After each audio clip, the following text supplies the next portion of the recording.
বিসমিল্লাহির রহমানির রহিম। ইসলামে নারী একজন সম্মানিত মর্যাদাপূর্ণ ব্যক্তি। ইসলাম নারীদের শুধু পরিবারের গণ্ডির মধ্যে সীমাবদ্ধ রাখেনি, বরং তাদের শিক্ষা, দক্ষতা ও সামর্থ্য অনুযায়ী সমাজের কল্যাণমূলক কাজে অংশগ্রহণের সুযোগ দিয়েছে। অনেকেই মনে করেন ইসলামে নারীর কর্মসংস্থানের কোনো সুযোগ নেই, কিন্তু ইসলামের ইতিহাসে আমাদের ভিন্ন চিত্র দেখায়। মহানবী হজরত মোহাম্মদ সাল্লাল্লাহু আলাইহি ওয়াসাল্লামের স্ত্রী হজরত খাদিজা রাদিয়াল্লাহু তাআলা আনহা ছিলেন একজন সফল ব্যবসায়ী।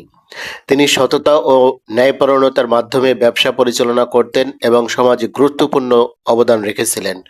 ইসলাম নারীদের এমন কর্মে অংশগ্রহণের অনুমতি দেয় যেখানে তাদের মর্যাদা, নিরাপত্তা ও ইসলামী মূল্যবোধ রক্ষা পায়। শিক্ষা, চিকিৎসা, গবেষণা, সমাজসেবা, উদ্যোক্তা কার্যক্রম, কৃষি, প্রযুক্তি এবং অনলাইন ব্যবসা সহ বিভিন্ন ক্ষেত্রে নারীরা গুরুত্বপূর্ণ ভূমিকা পালন করতে পারেন।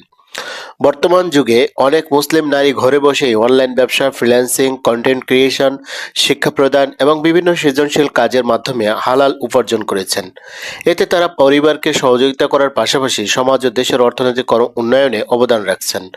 তবে কর্মক্ষেত্রে ইসলামের কিছু গুরুত্বপূর্ণ নীতিমালা রয়েছে। সততা, শালীনতা, পর্দা, পারস্পরিক সম্মান এবং হালাল উপার্জনের প্রতি সচেতনতা একজন মুসলিম নারীর জন্য অত্যন্ত গুরুত্বপূর্ণ। কর্মজীবন যেন পরিবার, সন্তান প্রতিপালন এবং ধর্মীয় দায়িত্ব পালনে বাধা সৃষ্টি না করে, সেদিকেও খেয়াল রাখতে হবে। ইসলাম নারীকে বোঝা নয়, বরং সমাজের একটি শক্তিশালী ও মূল্যবান সম্পদ হিসেবে দেখেছে। একজন শিক্ষিত, দক্ষ, নৈতিকতা সম্পন্ন নারী পরিবার, সমাজ এবং জাতি গঠনে গুরুত্বপূর্ণ ভূমিকা রাখতে পারে।